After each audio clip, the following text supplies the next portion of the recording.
Assalamualaikum warahmatullahi wabarakatuh.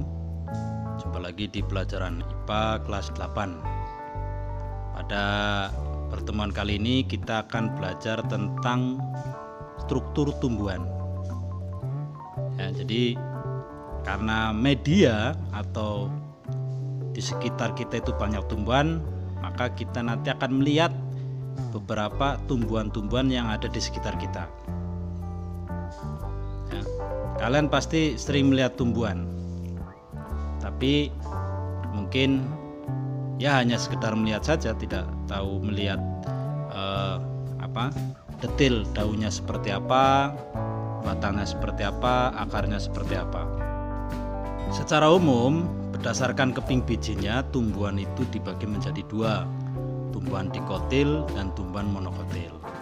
Tapi sebelum kita bahas dikotil atau monokotil, kita akan melihat organ tumbuhan apa saja. Mari kita cari contoh tumbuhan yang komplit. Nanti akan saya jelaskan organ-organ tumbuhan seperti apa. Nah, itu dia. Ini tumbuhannya ini.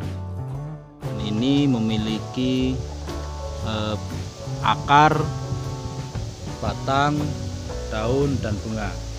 Mari kita lihat bagian-bagian tumbuhan secara dekat.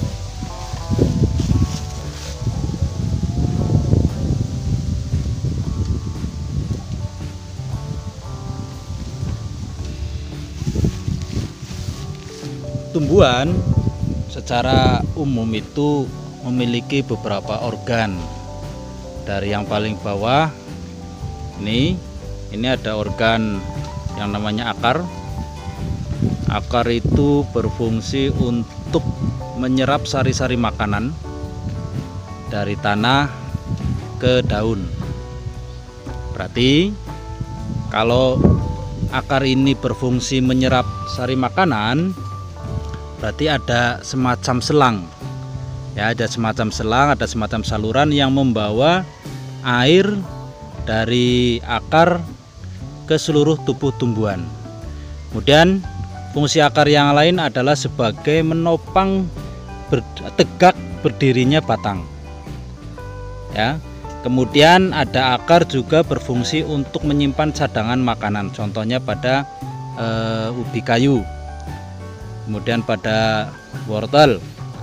Ya. Kemudian fungsi akar yang lain adalah sebagai alat pernapasan. Contohnya pada tumbuhan beringin. Kemudian pada tumbuhan bakau, ya, itu fungsi akar. Juga ada sebagai alat perkembangbiakan. Jadi ada beberapa tanaman yang berkembang biak dengan menggunakan akarnya. Contoh pada tumbuhan wortel, ya. Kemudian organ berikutnya adalah batang.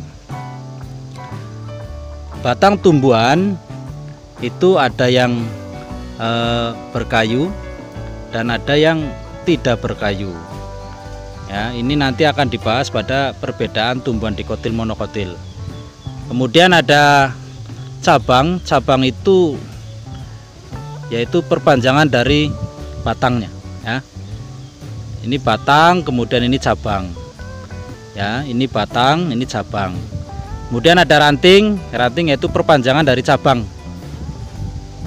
Kemudian organ berikutnya adalah fungsi batang sendiri adalah sebagai satu alat pernapasan, kemudian sebagai tempat lewatnya air dan makanan, juga berfungsi sebagai tempat fotosintesis.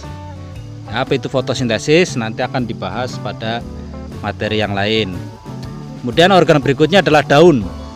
Ya. Daun, nih, daun itu berfungsi sebagai tempat fotosintesis. Ya, jadi berlangsungnya fotosintesis itu paling banyak itu di daun, karena di daun itu mengandung klorofil atau zat hijau daun. Kemudian ada bunga.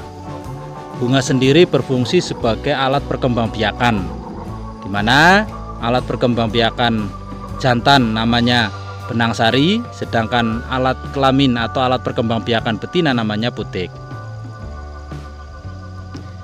itu bagian-bagian atau organ-organ tumbuhan secara umum. Ya, jadi diulang, organ tumbuhan secara umum itu adalah dari akar, kemudian batang, daun, bunga, dan ada satu lagi sebenarnya biji. Oke, sekarang kita akan belajar membedakan tumbuhan dikotil monokotil. Kita lihat tumbuhan dikotil dulu. Ini contoh tumbuhan dikotil. Ya, jadi pada tumbuhan dikotil itu dia memiliki akar tunggang, sistem perakaran tunggang.